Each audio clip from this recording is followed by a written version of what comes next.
আল্লাহ চাইছেন কর্জে হাসানা। দুনিয়ার সব মানুষ ফকির, আল্লাহ ধনী।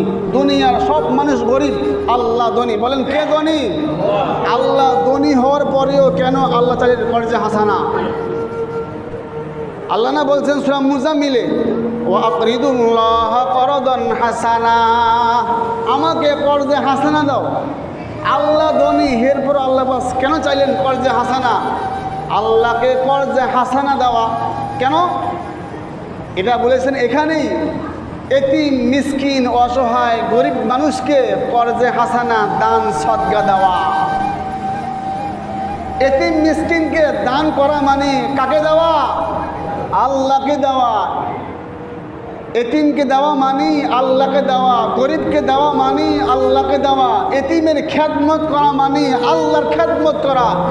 এতিমের সেবা যত্ন করা মানি, মিসকিনদের সেবা যত্ন করা মানি আল্লাহর সেবা যত্ন করা। এখন কথা হইল যে এতিমকে দেওয়া মানে আল্লাহকে দেওয়া, এটা আবার কেমন হইল? হাসরের ময়দানে আপনারা যারা পড়াশোনা করেছেন, 5-এর মধ্যে একটা বই আছে ইসলামিক ইতিহাস নিয়ে, ইসলাম শিক্ষা। দেখবেন ওই বইয়ের মধ্যে একটা কবিতা আছে। আবার ছোট্টকালে সেই বয়সে ফিরে যান 5-এ। এটার মধ্যে একটা কবিতা আছে যে হাসরের ময়দানে আল্লাহ তাআলা বান্দাকে প্রশ্ন করবেন যে বান্দা, তুমি টাকা পয়সার সম্পদের মালিক ছিলা, আমি তোমার কাছে সম্পদ চাইছি, তুমি আমাকে দাও নাই। তুমি মেল ফ্যাক্টরির মালিক ছিলা কাপড়ের, আমি তোমার কাছে একটা কাপড় চাইছি, তুমি আমাকে দাও নাই। তখন বান্দার প্রশ্ন করবে যে আল্লাহ কই, আপনি তো আমার কাছে যান নাই, আপনি তো আমার কাছে টাকা চান নাই, আমি কিভাবে দিব?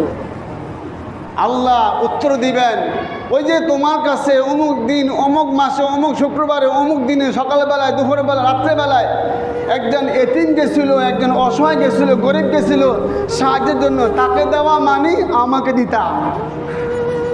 তাকে দিলেই আমাকে দেওয়া হইতো। তাকে সম্পদ দেওয়া মানে আমাকে দেওয়া হইতো। তার সেবা যত্ন করা মানেই আমাকে দেওয়া হইতো। এখন তো দিবেন কি?